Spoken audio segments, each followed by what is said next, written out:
मृत्युको खोज। स्वीकार्नुहोस् अभिवादन प्रशान्त मोक्षको तर्फबाट। आज म एउटा हाम्रो मानव जीवनको वा जीवित चराचर जगतकै सबैभन्दा महत्त्वपूर्ण र मान्छेलाई भित्र जसले गर्दा संशय एउटा डर सिर्जना पनि गर्छ त्यो चिज हो मृत्यु। तपाईँले कसैको मृत्यु भएको देख्नुभयो भने तपाईँमा एक किसिमको चाहिँ डर लाग्छ होइन।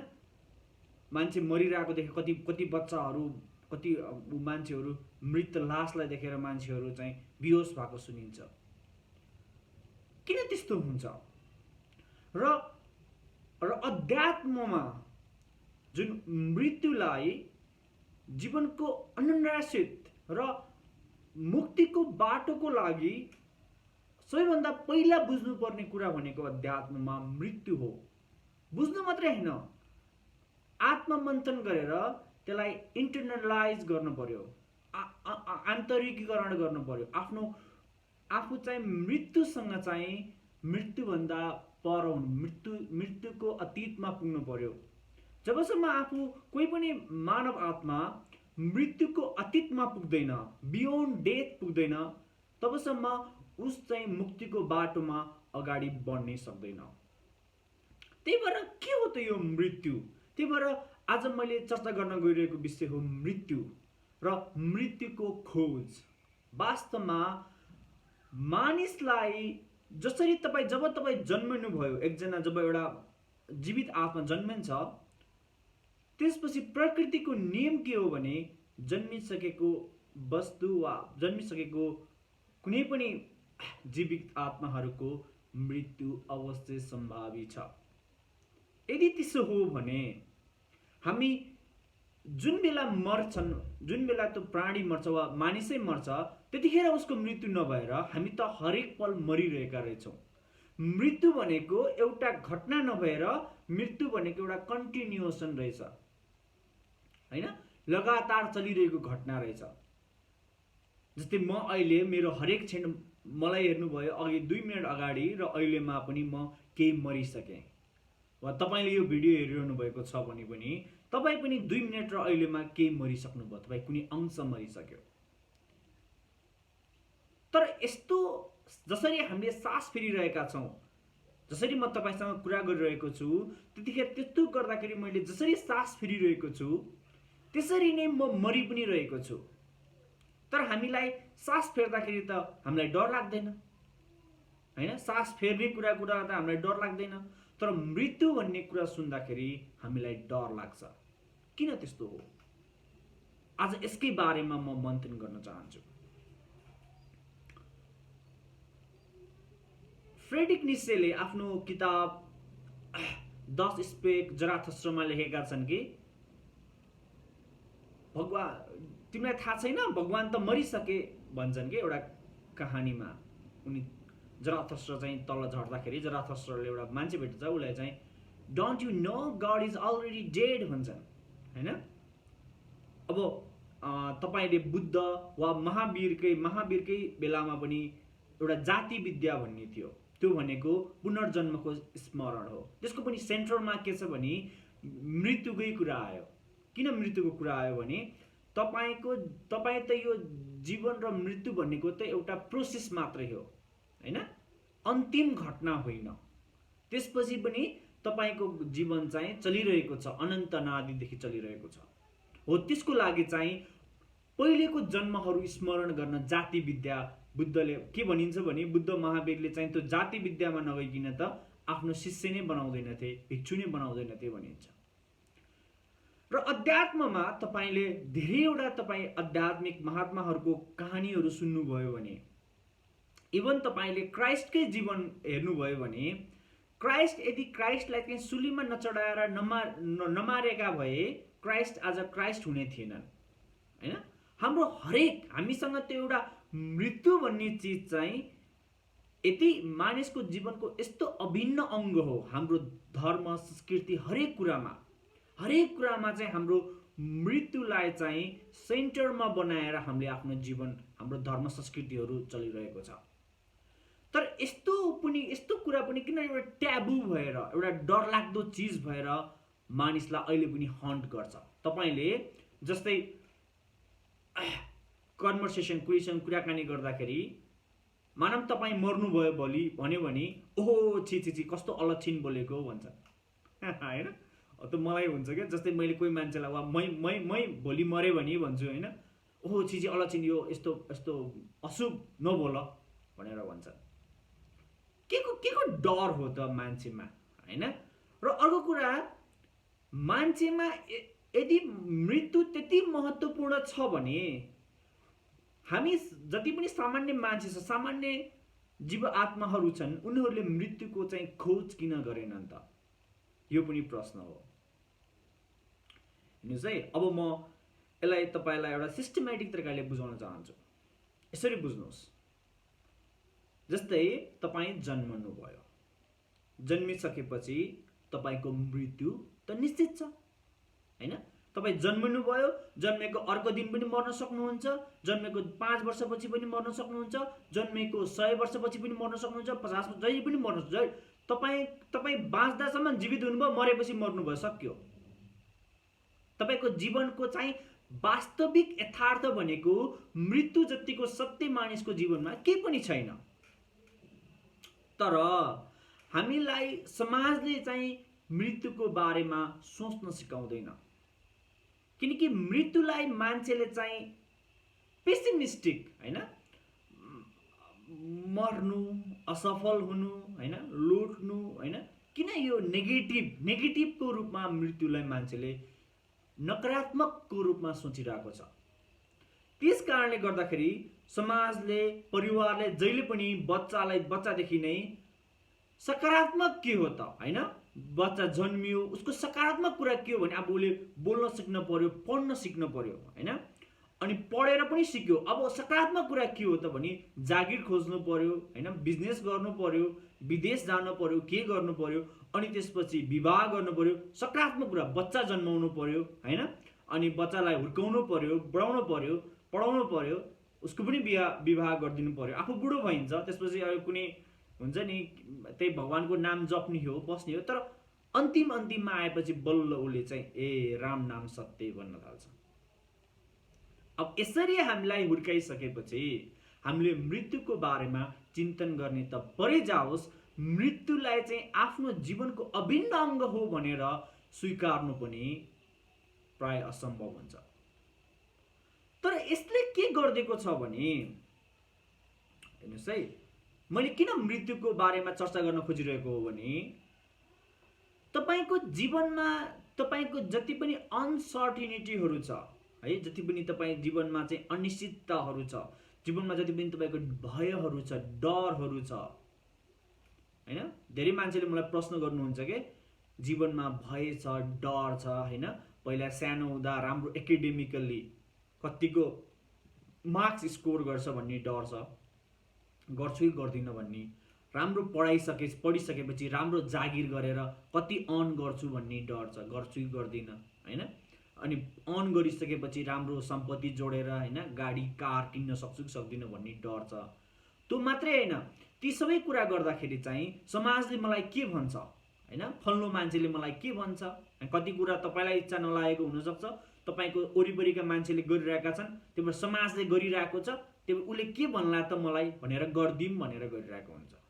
अनि घरभित्र आइसकेपछि चाहिँ हुन्छ नि एकदम कस्तो मूर्ख रहेछ भनेर तिनीहरूलाई सराप्न थाल्नुहुन्छ तपाईँले।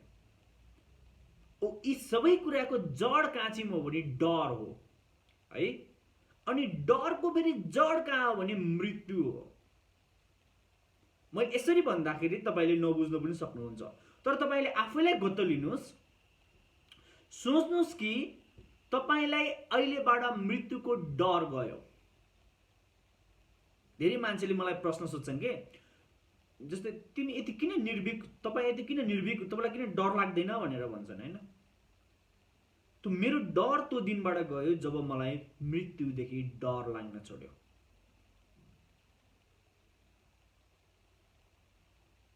जब म आफैलाई के लाग्न थाल्यो भने मैले जब म वर्तमानमा बाँच्न थालेँ, प्रेजेन्टमा बाँच्न थालेँ, त्यसपछि म आज त म प्रेजेन्टमा बाँच्दाखेरि अहिले म बाँचिरहेको छु भने मैले अहिले मेरो फुल 100% के दिन सक्छु त? म पूर्ण रूपमा बाँचिरहेको छु। म भोलिको लागि केही कुरा पनि राखिरहेको छैन। र यदि अकस्मात मेरो मृत्यु भोलि आयो भने मलाई कुनै सङ्कोच, ओहो मैले यो कुरा गर्न बाँकी थियो, यो कुरा मैले गर्न छुट्यो, मृत्यु अहिले नआइदिए हुन्थ्यो भनेर मलाई कुनै संशय हुने छैन। अब जब मलाई यसरी मृत्युको डर हुन छाड्यो जुन दिनदेखि, त्यसपछि मैले समाजका पूर्वाग्रहहरू, समाजका यी कथित दास मानसिकताका व्यक्तिहरू, हैन, समाजमा जुन एउटा पितृसत्तात्मक दास मानसिकताका व्यक्तिहरू छन्, ती व्यक्तिहरूले मलाई चाहिँ एउटा हुन्छ नि क्रान्तिकारी, रिभोल्युसनिस्ट वा सोसल डिसअर्डरमा चाहिँ डिसहार्मोनी ल्याउने मान्छे जस्तो सोच्न थालेँ। किनकि मैले उनीहरूको अर्डर, उनीहरूको आज्ञाकारी, म उनीहरूको पुपिल होइन, छात्र होइन, म एउटा इन्डिपेन्डेन्ट ह्युमन बिङ हो। त्यस्तै गरी मैले बताउन खोजेको कुरा के हो भने, जब तपाईसँग तपाईको मृत्युको डर भाग्छ तपाईसँग, त्यसपछि तपाईको डरहरू नै सखाप हुनेछन्। र जब तपाईको जीवनमा डर हुँदैन, निडर हुन थाल्नुहुन्छ, अडर हुन थाल्नुहुन्छ तपाईँ, त्यसपछि तपाईले तपाईको जीवनमा तपाईँ आफ्नो फुल पोटेन्सियल, पूर्ण रूपमा तपाईको जीवनको तपाईँ जसरी बाँच्नु पर्ने हो त्यसरी तपाईको जीवन अगाडि बढ्न थाल्छ। यो जीवनमा खुसी हुने, जीवनमा आनन्द प्राप्त गर्नेको, जीवनमा ब्लिसफुल हुने, शान्ति हुनेको सबैभन्दा जड कान्छिम हो भने मृत्युलाई जित्नु हो, मृत्युको डरबाट पर जानु हो। अब तपाईलाई प्रश्न के लाग्न सक्छ भने, मृत्युको डर कसरी भगाउने त भनेर। त्यसको लागि मृत्युलाई बुझ्नु पर्यो, मृत्युलाई खोज्नु पर्यो। ओशोले एउटा प्रवचनको सिरिजमा भन्छ, मृत्यु की खोज भनेको छ नि, मृत्युको खोज गर्नु पर्यो। जब तपाईले मृत्युको खोज गर्नुहुन्छ तब तपाईले के भेट्नुहुन्छ भने, मृत्यु त मेरो हरेक पल मेरो सास फेर्दा जस्तै रहेछ। मृत्यु भनेको एक्सिडेन्टल घट्नै रहेनछ। मृत्यु भनेको त जीवनमा अरू सबै कुनै पनि घटना नघट्न पनि सक्छ है। जीवनमा तपाईको कपाल नफुल्न पनि सक्छ, तर तपाईको मृत्यु निश्चित हुन्छ। मृत्यु भनेको जीवनको अभिन्न अंग हो। र प्रकृतिले, हेर्नुस् है, प्रकृतिले जीवात्मालाई सृजना गर्दा र हामीलाई जुन चेतना, विवेक र चेतना दिएको छ, त्यसको मुख्य ध्येय नै के हो भने जीवन र मृत्युलाई बुझ्नु क्षमता दिएको हाम्रो लागि। पशुमा र हामीमा भिन्नता भनेको के हो भने, पशुलाई जीवनको पनि उसलाई ज्ञान छैन वा रियलाइजेसन छैन, आत्मानुभूत छैन, र उसलाई मृत्युको पनि आत्मानुभूत छैन। ऊ एउटा मेसिन जस्तो गरेर आफ्नो जीवनलाई चलिरहेको छ, जुन दिन मर्छ। तर हामीलाई, हामी जन्मिसकेपछि जब हामीमा चेतनाको विकास हुन्छ, त्यसपछि हामीले मृत्युलाई बुझ्न सक्छौं, जीवनलाई बुझ्न सक्छौं। र यदि जुन दिन हामीले आफ्नो जीवनलाई बुझ्छौं, जुन दिन हामीले आफ्नो जीवनलाई बुझ्छौं, त्यो दिन हाम्रो जीवन सफल हुनेछ, शान्त हुनेछ। हाम्रो जीवन, हामीले जस्तो जीवनको कल्पना गर्छौं, जस्तै साहित्यकारहरूले, हैन, ठुल्ठुला लेखकहरूले, ठुल्ठुला महामानवहरूले एउटा ह्युमन बिङ, एउटा सुपर ह्युमनको जुन कल्पना गरेका छन्, त्यो कल्पनाको स्रोत कहाँबाट, त्यो कल्पनाको बीजारोपण भएको हुन्छ भने जब तपाईले आफ्नो जीवन र मृत्युलाई बुझ्नुहुन्छ, त्यहाँबाट अंकुरण हुन थाल्छ। र त्यो बुझ्नको लागि तपाईले मृत्युलाई खोज गर्नु पर्यो। अब प्रश्न हुन सक्छ, मृत्युलाई कसरी खोज्ने त भनेर। तपाईलाई पनि लागिरहेको होला, जसरी तपाईले सास लिनु भएको छ र फाल्नु पनि भएको छ। कति मान्छेलाई तपाईले अरबौं 7-8 अरब मान्छे बस्छन् यो संसारमा, उनीहरूलाई 24 घण्टामा हुन्छ नि 95% भन्दा बढी मान्छेलाई 10 मिनेट पनि उले सास तानेको र फालेको रियलाइज हुँदैन। तपाई आफूलाई इन्ट्रोस्पेक्ट गर्नुस्। तपाई 24 घण्टामा तपाईलाई कति समय तपाईले सास तानिरहेको छु, सास फालिरहेको छु भनेर तपाई कन्सियसली तपाई सास तानेर फाल्ने गरिरहनु भएको छ, वा तपाईलाई कन्सियसली तपाई सोचेर त्यो गरिरहनु भएको छ, वा तपाईलाई रियलाइज भइरहेको छ कि मैले सास गर्नु त्यो अटोनोमस रूपमा स्वचालित रूपमा चलिरहेको छ। त्यसैगरी हाम्रो जीवन पनि त्यसरी नै चलिरहेको छ र मृत्यु पनि त्यसरी नै घटिरहेको छ। त्यही भएर मृत्युको खोज कहाँबाट हुन्छ भने आफूले आफैलाई चिन्नबाट हुन्छ, आफूले आफैलाई अनुभूत गर्नबाट हुन्छ।